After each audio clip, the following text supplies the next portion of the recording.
Vous vous êtes déjà probablement demandé quelles étaient les choses les plus importantes et les plus inutiles dans le cold email pour pouvoir générer des rendez-vous de B2B. Et dans cette vidéo, je vais vous trier tous ces points-là dans l'ordre d'importance de 1 à 10 pour que vous puissiez arrêter de perdre du temps et de l'argent sur les choses qui ne servent strictement à rien en cold mailing. On entend beaucoup de choses, il y a beaucoup de pseudo nouveaux gourous du cold email qui arrivent sur LinkedIn, j'en fais partie. Il y a des gens qui savent ce qu'ils disent, il y a des gens qui savent pas ce qu'ils disent, des gens qui ont des stratégies bien spécifiques à eux, et moi je vais essayer de vous décortiquer, de vous simplifier la chose pour que vous puissiez vous dire ok, ça c'est utile, ça c'est moins utile, et vous compreniez aussi la réflexion qu'il y a derrière. Attention, ce qui est utile pour moi ne sera pas forcément utile pour un autre cold emailer, mais dans les règles générales, je trouve que sur le marché français, il y a pas mal de gens qui sont assez mauvais dans ce domaine-là. Aujourd'hui, un cold emailer classique, c'est un mec qui veut travailler qu'avec des boîtes qui font 10 000 balles par mois de bénéfices. Sinon, c'est pas rentable parce qu'ils utilisent des outils trop chers et parce qu'ils n'ont pas les bonnes méthodes. Il y a beaucoup de pseudo gars qui vont vous apporter des rendez-vous. Oui, d'accord, mais à quel prix? Je veux dire, pour générer des rendez-vous à 200 euros, tout le monde est capable de le faire. Même vous derrière l'écran, vous décrochez le téléphone et avoir des rendez-vous à 200 euros, c'est pas très compliqué. Donc aujourd'hui, on va voir l'ordre d'importance des outils, enfin des différentes choses qui composent une stratégie de cold emailing. Donc la première chose de cette vidéo, ça va être le coût de l'infrastructure. Le coût, quand vous allez faire du cold email, vous avez le coût pour vos serveurs mail. Est-ce que vous allez chez Google Workspace, chez Microsoft 365 ou chez d'autres personnes qui peuvent fournir des adresses email? Ça va être le coût de l'outil d'envoi. Est-ce que vous allez chez Lemlist? Est-ce que vous allez chez Instantly? Il y a plein d'outils comme ça. Donc le choix des coûts. Et selon moi, le choix des coûts de l'infrastructure, il faut savoir une chose, c'est que vous pouvez avoir une infrastructure 10 fois moins chère, même 20 fois moins chère que les structures traditionnelles en mode Lemlist et Google Workspace, et qui performent tout aussi bien, si ce n'est mieux. Donc selon moi, le choix des outils par rapport aux coûts, donc le choix des coûts par rapport aux outils, enfin vous avez compris, je le placerai au début en 10, parce que lorsque vous démarrez, vous n'êtes pas sûr que ça va être rentable, vous n'êtes pas sûr que ça va marcher, même si vous faites des rendez-vous, vous n'êtes pas sûr que vous allez les closer. Donc pour moi au début, le but c'est de tester toujours avec le moins d'argent possible, le plus rapidement possible et avec le moins de frais possible. Donc au début pour moi, je le mettrai à 10, d'accord? Et ensuite, quand vous êtes en place, quand vous avez des KPI, que vous savez combien vous gagnez, ça devient moins important dans la mesure où si vous êtes très rentable. Donc je pense que le coût au début on va le mettre en 10. Après quand vous êtes vraiment en place, on va le mettre quand même à 8 parce que je trouve complètement con de payer 20 fois plus cher alors que vous pourriez payer littéralement 20 fois moins cher. On aide beaucoup de clients qui ont des bonnes stratégies de cold email mais qui payent beaucoup trop cher dans leur stratégie. Donc je vais quand même le mettre à 8 parce que franchement diminuer les coûts par 10, ça augmente votre retour sur investissement de 10. Si vous avez un setup à 1000 euros par mois et vous en faites 2000 avec, si vous coûtez que 100 euros, vous ferez que 1900 vous feriez 1900 de bénéfices au lieu d'en faire 1000. Donc ça vous augmente quand même de 2 votre retour sur investissement. Donc je le mettrai quand même en 8-9. Après ça dépendra vraiment des cas, mais en début c'est très clairement de 10. Le deuxième point, ça va être donc du coup le setup technique, non plus ce qui touche au coût, mais ce qui touche à la qualité de l'infrastructure. Comme j'ai dit avant, on a deux choses majoritaires. C'est évidemment les noms de domaine. Ça va être les outils, enfin les serveurs d'envoi que vous envoyez avec Google Workspace, Microsoft ou d'autres, comme j'ai dit avant. Et l'outil vraiment qui va envoyer. Donc le SaaS, le logiciel que vous avez utilisé, qui va vous permettre d'envoyer le mail, que ce soit Lemlist ou Instantly. Pour moi, ça, on va y mettre en 9 parce que c'est hyper important d'avoir des bons outils, même si la majorité des outils sont très performants. Lemlist se vend comme plus haute qualité, etc. Que les autres, c'est pour ça qu'ils price littéralement 30-40 fois plus cher.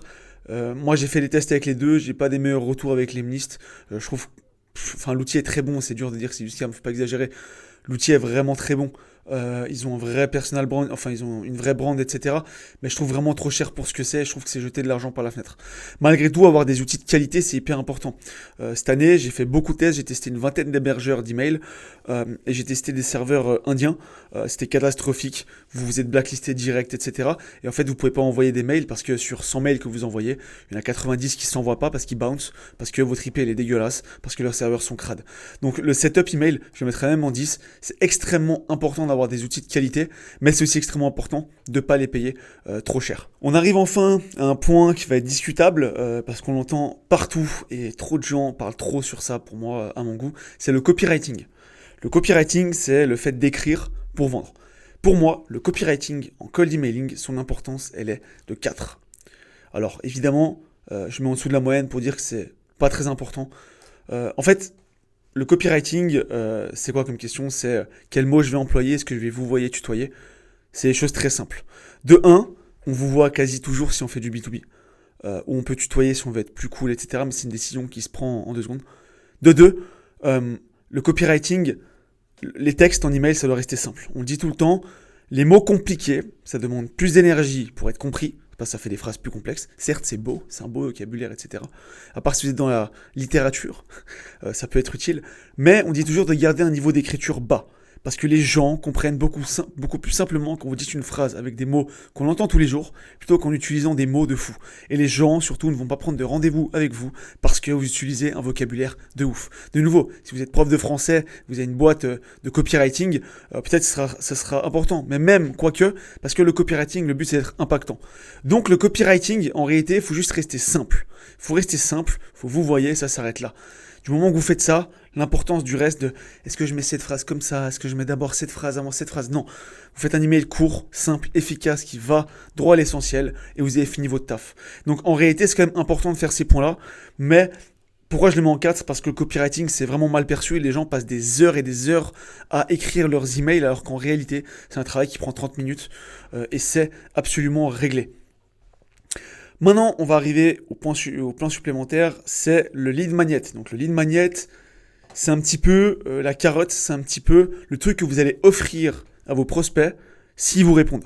Par exemple, lorsque j'avais mon agence de référencement naturel, on offrait des pré-audits complètement gratuitement. Donc c'était notre lead magnet. Le but c'était, salut, je vois que tu es 14e sur le mot-clé, je sais pas, ophtalmologue Paris. J'ai analysé ton site, j'ai analysé votre site, je vois qu'il y a plusieurs choses améliorables. Est-ce que vous auriez 10 minutes pour qu'on discute et que je vous présente mon analyse? Et en fait, si vous offrez rien, les personnes ne vont pas vous répondre. Le cold email traditionnel, c'est bonjour, on met en avant la douleur, on met en avant la solution, on propose un appel. Ça ne fonctionne plus. Ça, c'est le cold mailing à l'ancienne. Quand personne ne le faisait, ça fonctionnait. D'ailleurs, beaucoup de cold mailers font encore ça. C'est pour ça qu'ils prennent que des clients qui font minimum 10 000 euros par mois. Parce qu'en fait, il faut beaucoup d'argent pour générer des rendez-vous avec ce copywriting pourri et avec ces call to action pourris. C'est pourquoi le lead magnet, selon moi, c'est la chose la plus importante. Si vous avez un bon setup email, un mail court et un bon call to action, vous allez faire du lead, vous allez faire des rendez-vous. D'accord? Donc ça, le call to action, c'est le truc le plus important. Peu importe, déjà l'audit, ça va pour quasiment tout le monde. Quasiment toutes les agences peuvent proposer un lead magnet. Si vous êtes une agence Google Ads, audit de Google Ads. Si vous avez des gens qui font des pubs, on audite vos pubs pour voir comment on pourrait mieux performer. Si vous savez des gens qui font pas de pubs, le lead magnet, ça peut être un audit de voir le marché que vous pourriez attaquer, à quel prix et des estimations de résultats qu'on pourrait avoir ensemble.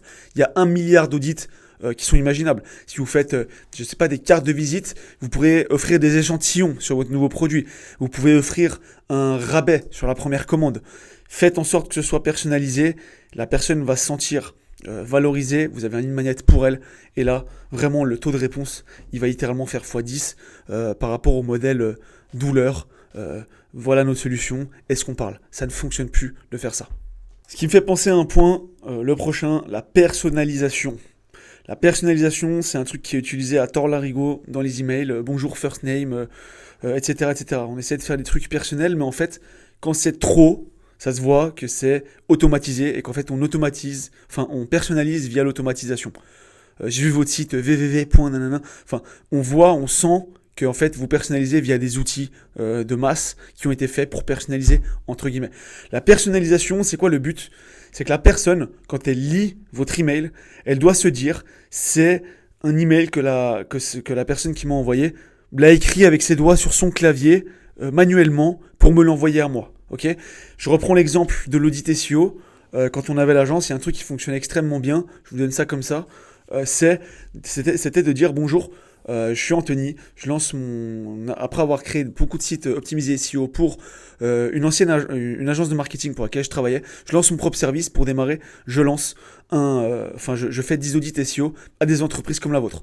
Je me suis penché sur votre site et j'ai vu que vous étiez 14e sur le mot-clé tatata. Et en fait, ça donne vraiment l'impression que vous l'avez écrit à la main. Il y a même un petit hack que vous pouvez faire, qui est assez bête, mais qui fonctionne, c'est de faire une faute d'orthographe. De faire une petite faute d'orthographe, mais genre un peu flagrante. Je sais pas, dans bonjour, mettre une autre lettre, bonge, PR, vous voyez ce que je veux dire? Mettre une faute, comme si vous aviez glissé en fait, comme si vous aviez glissé sur votre clavier. Donc, en fait, vu que vous travaillez beaucoup, vous n'avez pas le temps de tout regarder parfaitement, voilà, vous avez fait une faute dans votre bonjour. C'est des trucs, c'est assez bête, mais on me l'a fait. Et en fait, j'ai compris pourquoi ils me l'ont fait. C'était vraiment pour donner l'impression que la personne l'a écrit sur le clavier. Forcément, quand on va faire des campagnes, on envoie 10 000, 15 000, 100 000, 1 million d'emails, on va se relire, pour s'assurer qu'il n'y ait pas de faute, etc. Donc c'est tout l'inverse, ça donne logiquement l'impression, avec une faute, que vous avez réellement écrit sur votre clavier. Et donc la personne va croire que vous lui avez vraiment écrit à la main, et en fait elle se dit, ok, c'est qu'en fait s'il me propose cet audit et qu'il m'a dit qu'il avait fait une analyse de mon site, et qu'il l'a fait vraiment à la main, c'est qu'il l'a vraiment fait, donc il pense vraiment pouvoir m'aider. Donc c'est peut-être pas comme tous ces charlatans, parce que les mecs ils reçoivent 10 000 emails par jour, les gens. Donc faut se qualifier, faut pas faire comme les autres. Donc ils se disent, ah ouais, peut-être que lui c'est réel. Et moi j'ai beaucoup de prospects qui m'ont dit, voilà, je reçois beaucoup de mails comme le vôtre, mais le vôtre m'a interpellé, quand est-ce qu'on peut parler 10 minutes? Donc pour moi la personnalisation dans ce type-là, je dirais quand même en neuf, moins important quand même que lead magnet et le setup, mais plus important que les coûts, dans la mesure où vous êtes rentable et vous connaissez vos KPI. Les coûts, on peut au bout d'un moment les absorber, c'est plus forcément un problème. Mais la personnalisation, c'est vraiment un hack qui va vous permettre de passer devant les autres dans les boîtes mail de vos prospects. Maintenant, on va parler du choix de la cible, donc à qui est-ce qu'on va écrire nos emails. Alors ça, c'est un peu très objectif comme sujet. Parce qu'au final, qu'est-ce que ça veut dire choisir la personne? Je veux dire, si vous êtes tout d'un coup un SaaS pour la comptabilité pour les restaurants, forcément vous allez cibler des restaurants. Mais j'ai envie de vous dire que derrière, on peut toujours aller plus loin. Et si vous ciblez des restaurants, pourquoi pas scraper Google Maps et prendre que les restaurants qui ont beaucoup de notes sur Google Maps pour s'assurer que ce soit des restaurants qui tournent. Donc c'est un peu dans cette mesure-là où je pars de la cible. Et selon moi, ça a quand même une grande importance. Après, le fait de le faire parfaitement et de manière très poussée, pour moi, c'est du détail, c'est de l'optimisation de campagne, et c'est non plus du début, parce qu'au début, il faut se lancer, il faut y aller, il faut avoir des KPI. Donc je dirais qu'on est sur du 7. Mais évidemment, si vous écrivez à des blogs qui parlent des animaux et que vous arrivez avec votre solution CRM pour restaurant, c'est logique, ça va pas fonctionner, mais ça c'est juste du bon sens. Et je pense que vous qui regardez la vidéo, vous n'êtes pas si con pour faire des trucs comme ça. Donc évidemment, la cible, c'est important de faire quelque chose de bien, mais après derrière, de faire quelque chose de correct, mais après derrière, on peut faire de l'optimisation, mais c'est pas ça le gros de votre campagne, c'est pas ça qui va faire que vous êtes rentable ou pas rentable, selon moi. Donc je le place ici en 7. Maintenant, on va voir les méthodes de scrapping. J'ai l'impression d'avoir parlé. Maintenant, on va voir les méthodes de scrapping. Il y a évidemment beaucoup de manières de scraper. Google Maps, la SERP, donc les résultats à Google. On va avoir des outils comme Apollo.io, contre qui j'ai d'ailleurs la haine en ce moment. On va avoir la LinkedIn Sales Navigator, on va avoir les réseaux sociaux, Instagram, Facebook, etc. Il y a plein de manières de récupérer cette data, donc de scraper cette data. Selon moi, de nouveau, c'est important d'aller au bon endroit, de se faire la réflexion. Après, c'est pas forcément game changer dans tous les cas. Maintenant, si je prends l'exemple d'une campagne qu'on a lancée pour un client qui supprime les mauvaises notes de Google Maps, d'accord? Donc c'était évident qu'on allait sur du Google Maps. Dans ce cas-là, c'est capital, c'est une importance capitale d'aller scraper du Google Maps quand vous avez un client qui cible les gens qui suppriment des notes Google Maps. À nouveau, c'est à comprendre avec du bon sens. C'est évident ça. Parce que derrière, ça nous a permis de faire quoi? Pour expliquer la chose, on scrapait plein de business sur Google Maps, on récupérait tous ceux qui avaient eu des mauvaises notes dans les 3 derniers mois, et on leur faisait un mail en disant « Bonjour, j'ai vu que tel et tel vous a mis une mauvaise note à telle date.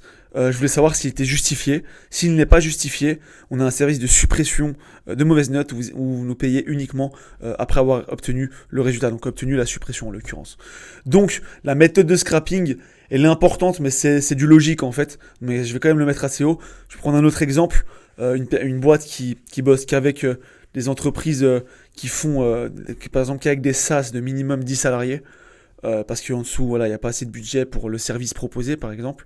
On va pas aller scraper du Google Maps, on va plutôt se centraliser sur du Apollo ou du LinkedIn, outil sur lequel on peut cibler en fonction de l'effectif de l'entreprise. Et on pourra cibler que des boîtes de 10 salariés et plus et qui sont des logiciels. Donc, de nouveau, c'est du bon sens. Le faire parfaitement, c'est de l'optimisation, quoique des fois ça peut être vraiment puissant.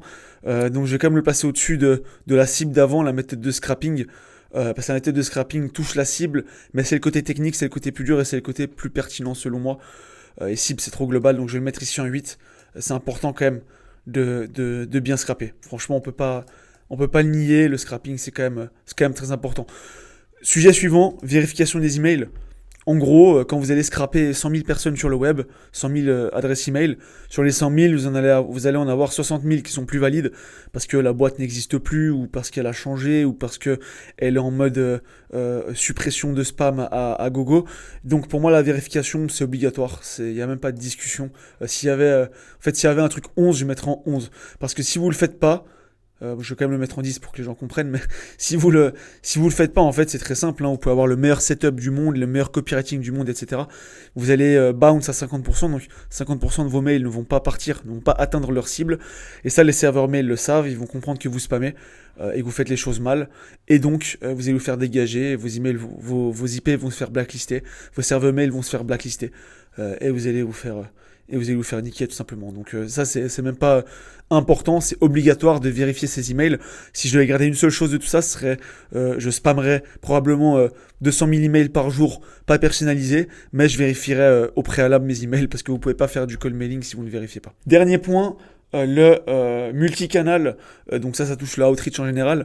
Le multicanal, c'est quoi? C'est l'idée d'aller contacter les gens par mail, ensuite les contacter sur LinkedIn, ensuite les contacter sur Instagram par exemple, ensuite sur Facebook. Enfin voilà, de toucher plusieurs canaux, de faire du cold calling aussi. Enfin vous avez compris l'idée, c'est d'aller contacter des gens sur divers canaux sur la même campagne. Ça pour moi, ça va dépendre de votre taille de marché. Si votre taille de marché est énorme, donc du coup si vous êtes une agence SEO, que vous parlez français et anglais, et que vous touchez les business locaux, les e-commerce, le multicanal, c'est pas important du tout, on s'en tape. Concentrez-vous uniquement sur le cold email et ne perdez pas des heures à apprendre à envoyer des MP LinkedIn automatisés, Insta, Facebook et j'en passe. Ok. Par contre, si votre niche est toute petite, par exemple, vous ciblez uniquement les logiciels, vous ciblez uniquement les restaurants de plus de 100 salariés sur Paris, ok, ou même sur Lyon, d'accord. Ça n'a pas de sens ce que je dis, mais on se comprend. La cible est petite, il y en a peu. Et ben là, ça prend tout son sens. Et je pense que ça vient se placer ici en 9, parce que vous allez peut-être cibler 400 restaurants, et en fait les 400 restaurants en email, enfin moi par exemple aujourd'hui j'envoie 10 000 emails par jour, donc vous voyez je les contacte en même pas une heure quoi. Enfin je sais pas si les calculs sont bons, mais dans l'idée vous avez compris.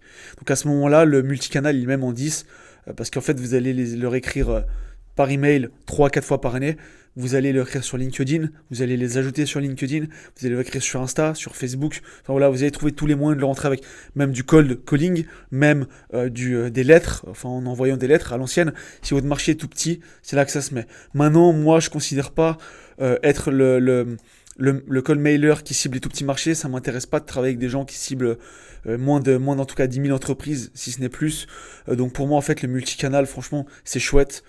Mais franchement, je m'en fous un peu quoi. C'est plus de la perte de temps. On a perdu beaucoup de temps à développer des outils pour MP, LinkedIn, Insta, etc. Oui, c'est cool. Oui, ça rapporte des trucs. Oui, on met pas tous nos œufs dans le même panier parce que si les mails y pètent, eh ben, on a toujours ça entre temps, machin.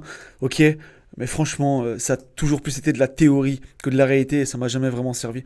Donc je le mettrai ici en 2. Donc voilà, on est à la fin de ce tri. N'hésitez pas si vous avez des sujets de vidéo que vous voulez entendre, écouter. Aussi, s'il y a des points que j'ai oublié de lister dans ce top 10, faut pas hésiter à me le dire, je ferai des vidéos sur ça avec grand plaisir. J'espère que vous avez kiffé, si c'est le cas, lâchez un like, ok. Rejoignez le groupe Facebook et la newsletter sur le code email, je vais vous donner des secrets de ouf, les meilleurs outils, des analyses de mes campagnes, mes analyses de copywriting, de lead magnet, la totale. Vous allez vraiment avoir accès à toutes mes informations de cette newsletter sur le code email, sur la génération de rendez-vous B2B. Donc n'hésitez pas, c'est gratuit. En tout cas, il y a une partie gratuite. Donc n'hésitez pas. On se retrouve très vite dans une prochaine vidéo et je vous dis très bonne soirée. À plus.